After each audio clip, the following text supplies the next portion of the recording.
The Wagner rebellion continued, and Prigozhin gradually consolidated control over the captured territories. If yesterday Wagner forces just crossed the border of the Donetsk and Luhansk regions in multiple places and took control over the military objects in the Rostov region, then today, the Wagner forces reached the doorstep of Moscow. The rebellion started and developed so rapidly that many people seriously consider whether it is just a big show to distract the Ukrainians from their counteroffensive operation. However, today the head of Ukrainian intelligence, Budanov, confirmed that the internal Russian armed conflict is real and that removing the Russian Ministry of Defense is a matter of survival for Prigozhin.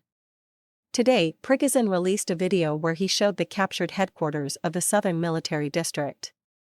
He effectively took captive the Russian commanders, who were not allowed to leave, and said that he would set everyone free only in exchange for Shoigu and Gerasimov.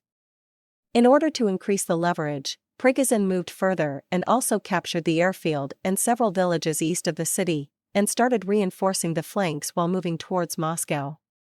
Putin gave a speech to address the situation, and despite the fact that Prigozhin claimed to be acting in the best Putin's interests, Putin did not support Prigozhin's actions.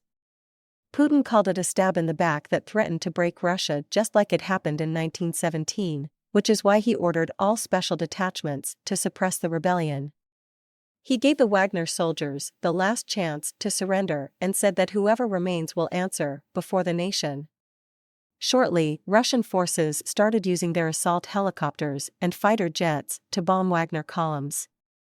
Prigozhin said that Russian Air Force disregarded the fact that there were more civilian cars than Wagner cars and that the pilots had terrible accuracy because everyone who could shoot was already on the front.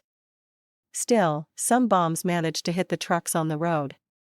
One helicopter also blew up an oil depot in the Voronezh region, which by that time was also captured by the Wagner forces. Wagner forces responded reciprocally and started shooting down Russian aviation. The widely circulated footage confirms that Wagner forces managed to shoot down multiple aerial objects, including one assault helicopter Ka-52, one multi-purpose helicopter Mi-8, 3 electric warfare helicopters, 1 transport helicopter, and 1 aerial command point plane Il-18. Soon, Russian forces started bombing the occupied military headquarters in Rostov. Wagner forces responded by reinforcing air defense in the region and asking the civilians to evacuate from the area. Russian forces also tried to block the roads with trucks to complicate the movement of the Wagner forces, however, Wagners just moved them to the side of the road. Sometimes, Russian soldiers on the block posts did not welcome Wagner forces warmly, and there were violent confrontations. In general, Russian forces failed to provide reasonable resistance, and Wagner forces developed a presence not only in the Rostov and Voronezh regions but also Kursk, Oryol, Lipetsk, Tambov, and Tula regions, reaching the doorstep of the Moscow region. Here the situation became more complicated as the Russians blocked all bridges. Simultaneously, the Chechen units entered the Rostov region to strike Wagner's flanks. The conflict was about to escalate, and after putting all cards on the table, the parties decided to try to negotiate. The president of Belarus, Lukashenko, volunteered to mediate the negotiation, in part because he has been a close friend of both Putin and Prigozhin for more than 20 years. Suddenly, Prigozhin announced that he was withdrawing.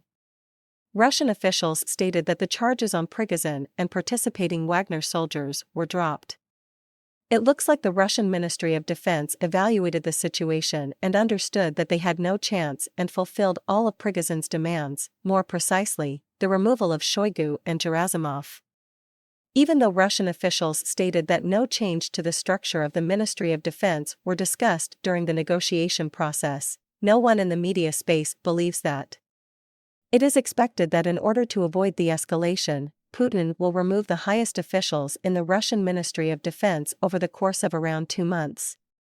Even though the turmoil inside the Russian Ministry of Defense is not explicit, it is happening, and the chaos inside the Russian war machine creates very favorable conditions for the Ukrainians.